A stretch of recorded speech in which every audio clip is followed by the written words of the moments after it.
প্রচণ্ড গরম, আর গরমের মধ্যে মাছের ঝোলের এই রেসিপিটা খেলে কিন্তু শরীর, মন আর পেট তিনটেই ঠান্ডা থাকবে।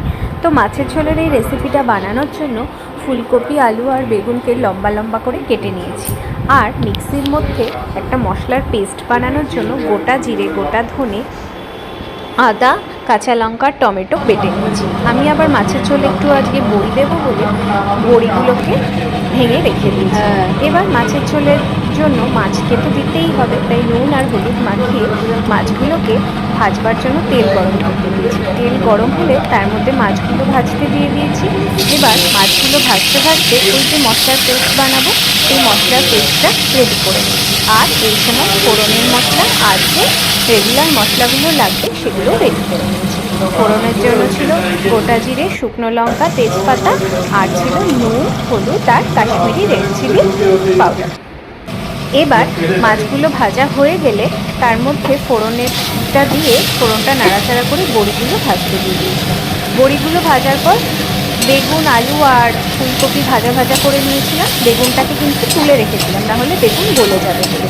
এইবার যে মশলার পেস্টটা ছিল সেই মশলার পেস্টটা দিয়ে ভালো করে কষিয়ে তার মধ্যে নুন, হলুদ আর কাশ্মীরি রেড চিলি পাউডার দিয়ে আরও একবার ভালো করে কষিয়ে তার মধ্যে জল দিয়ে দিয়েছিলাম। ঝোলের জন্য যেটুকু জল প্রয়োজন সেইটুকু। তারপর ঢাকনা দিয়ে সবগুলোকে সেদ্ধ করতে দিয়েছিলাম।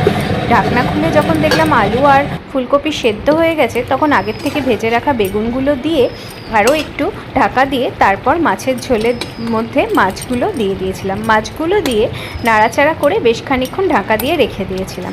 তারপর গ্যাসের ফ্লেমটা বন্ধ করে আরও খানিকক্ষণ রেখে দিয়ে মাছের ঝোলটা রেডি হয়ে গেছিলো। এইভাবে সবাই একবার মাছের ঝোলটা বানিয়ে দেখবেন।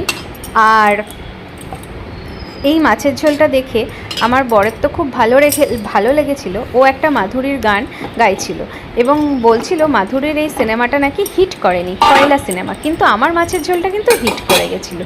আর আপনারা কে কোথার থেকে দেখছেন আমার এই ভিডিওগুলো অবশ্যই কমেন্টসে জানাবেন এবং সকলে খুব ভালো থাকবেন।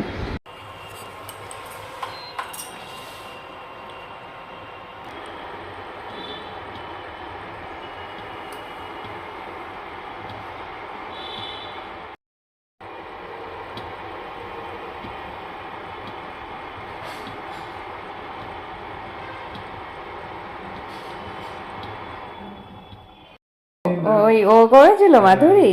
मैं दीवानी सी हो गई এই বই কইলা হিট করে নি বই।